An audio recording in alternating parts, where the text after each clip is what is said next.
One of the things that I want to try and do in order to get in the practice and habit of recording something, of using the different tools, of having experience with uploading stuff on a regular basis, perhaps not every day, but on a somewhat regular basis. I'm going to record some thoughts, a short video, just a few minutes long at most, with a static background image of some sort, and talking about an idea or a thought or perhaps a prayer that's on my mind for the day. Right now, something that I am struck by is how there are two basic modes of communication that people can participate in. There is either collaborative or there is conflict oriented, and each has their benefits and drawbacks. In certain circumstances, you want collaboration. You want people to be working together, cooperating. In other circumstances, you want competition. You want people to be against each other, so to speak. An example of collaboration would be if you are planning an event. You want people to be working together to make the event a success. You want people to have the same goal, the same interest, and to be working with one another in order to pull off that event.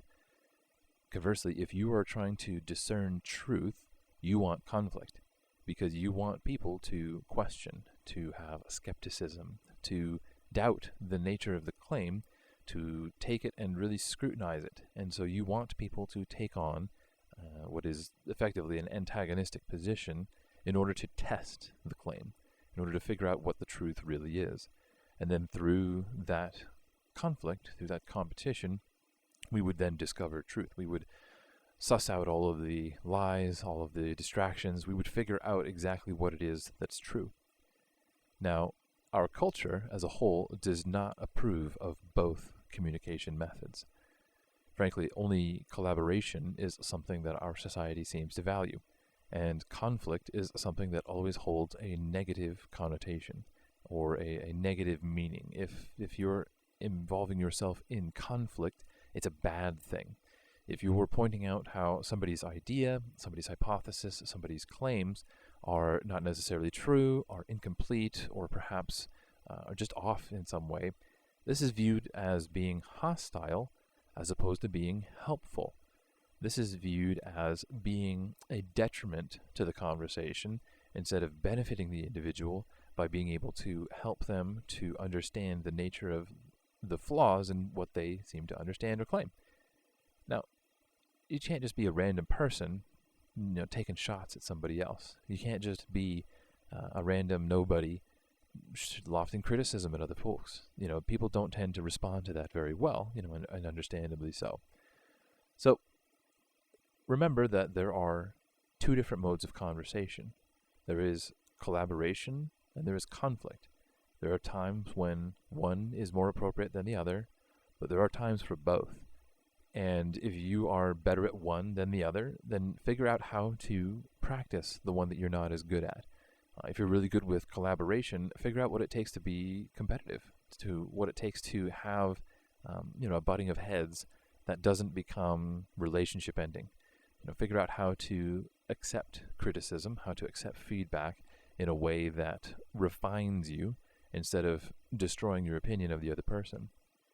On the other hand, if you are somebody that is competitively oriented, if you are good at conflict and being a critic and all that kind of stuff, instead focus on collaboration. Figure out what it is that you can do to be helpful. Figure out what the goals and what the desires are of a social circle that you are involved with, and work to support them. If people have questions about something, do research to help them out. If people are looking for information, if people are trying to figure something out, achieve something, see what you can do to help. Offer your abilities in order to help them out. In this way, being able to master both modes of communication, you can then figure out how to use them to your advantage. Not necessarily to get a one-up on other people, but you then have more tools in your toolbox such that regardless of what kind of a communication circumstance you are currently found in, you will be ready to go. You will be able to participate and be a good participant in that conversation. If the conversation requires conflict, you'll be able to participate without it becoming personal.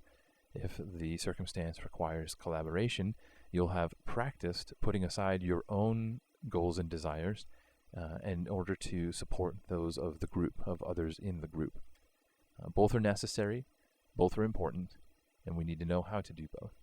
If you want to know how to do one or the other, then hang around, because we're going to talk about that in the future. Thanks for joining me today. Bye-bye. God bless.